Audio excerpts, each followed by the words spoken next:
Kerajaan Mengwi, sebuah entitas sejarah yang berpusat di Kabupaten Badung, Bali, merupakan salah satu cerminan kuasa dan keturunan Gajah Mada, Mahapati Majapahit yang legendaris.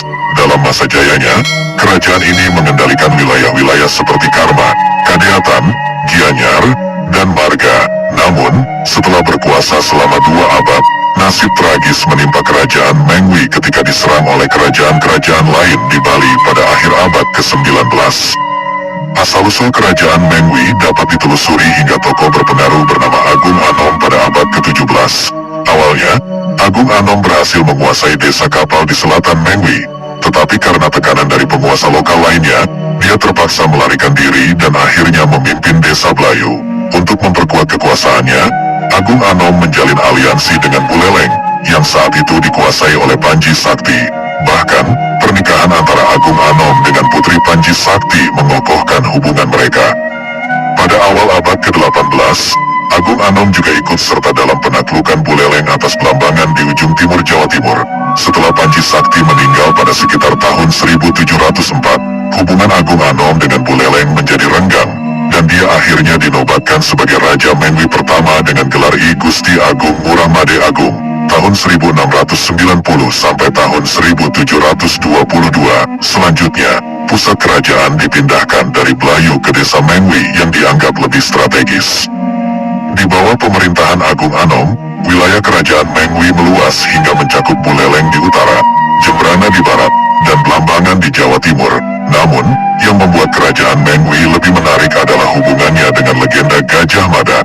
Kisah ini masih dikenang di Bali hingga tahun 1842, yang mengatakan bahwa Gajah Mada memiliki keturunan yang tinggal di kawasan Mengwi, sebelum akhirnya terbentuknya kerajaan Mengwi pada tahun 1723. Ternyata, catatan sejarah yang mengonfirmasi kisah ini dapat ditemukan dalam beberapa dokumen bersejarah.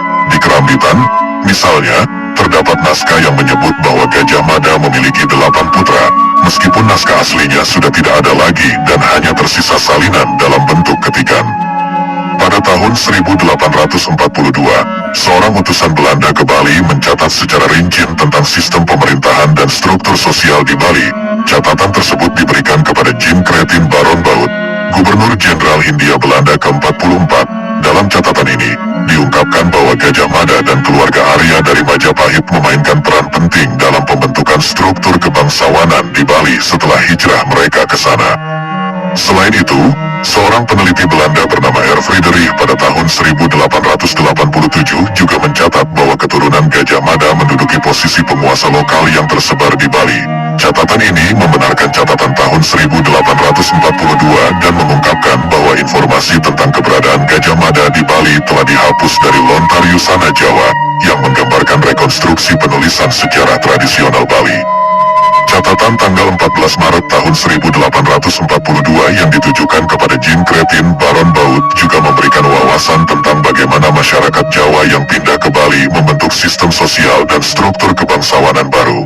Penolakan awal masyarakat Bali terhadap kedatangan pendatang dari Majapahit menyebabkan pertumpahan darah, tetapi akhirnya terbentuklah struktur sosial yang diakui pada tahun 1842. Dengan begitu, catatan-catatan sejarah ini memberikan bukti kuat bahwa kerajaan Mengwi dan sejumlah struktur kebangsawanan di Bali memiliki akar yang kuat dalam legenda dan keturunan Gajah Mada. Mereka membantu menggambarkan kisah menarik tentang bagaimana sejarah, agama, dan politik saling berhubungan dan membentuk Bali yang kita kenal hari ini.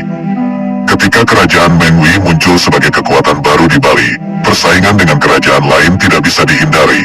Ancaman datang silih berganti, dan kerajaan ini harus menghadapinya dengan keberanian dan strategi yang cerdik. Agung Anom, pemimpin pertama Mengwi, menghadapi berbagai ancaman selama pemerintahannya. Namun, saat Agung Anom digantikan oleh putranya, Gusti Agung Made Alengkajeng pada tahun 1722, tantangan semakin meningkat.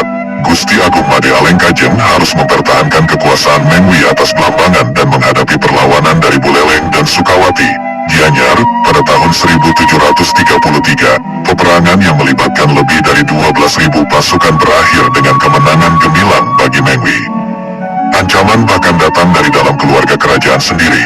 Pada tahun 1739, Gusti Agung Made Alengkajeng berhasil menggagalkan upaya kudeta yang dilakukan oleh saudara putranya sendiri. Konflik dan persaingan terus berlanjut di masa pemerintahan selanjutnya, yakni Gusti Agung Made Munggu. Pada 1770-an, Mengwi terpaksa merelakan Blambangan kepada VOC dan Buleleng kepada Karangasem. Puncak keruntuhan kerajaan Mengwi terjadi pada masa pemerintahan Gusti Ayu Oka. Ratu Mengwi jatuh cinta pada Dewa Manggis V dari Gianyar, bahkan membiarkan Raja Gianyar mencaplok beberapa wilayah Mengwi. Namun, situasi semakin buruk ketika Agung Ngurah Made Agung menggantikan Gusti Ayu Oka. Wilayah Mengwi terus menyusut karena direbut oleh kerajaan-kerajaan lain. Keadaan memburuk lebih lanjut ketika Raja Mengwi memberikan kekuasaan kepada pejabat yang korup dan mengeluarkan orang-orang jujur dari kerajaan.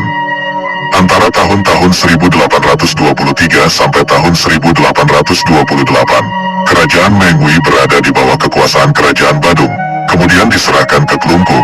Meskipun Gusti Agung Ngurah Made Agung Putra berusaha keras untuk mengembalikan kedaulatan kerajaannya, usahanya sulit untuk berhasil.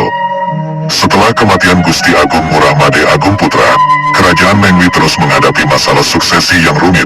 Pada tahun 1885, hubungan Mengwi dengan Klungkung, Badung, dan Tabanan menjadi tidak harmonis. Di tengah kondisi internal yang kacau, kerajaan Mengwi bahkan diserang oleh kerajaan Klungkung pada tahun 1891.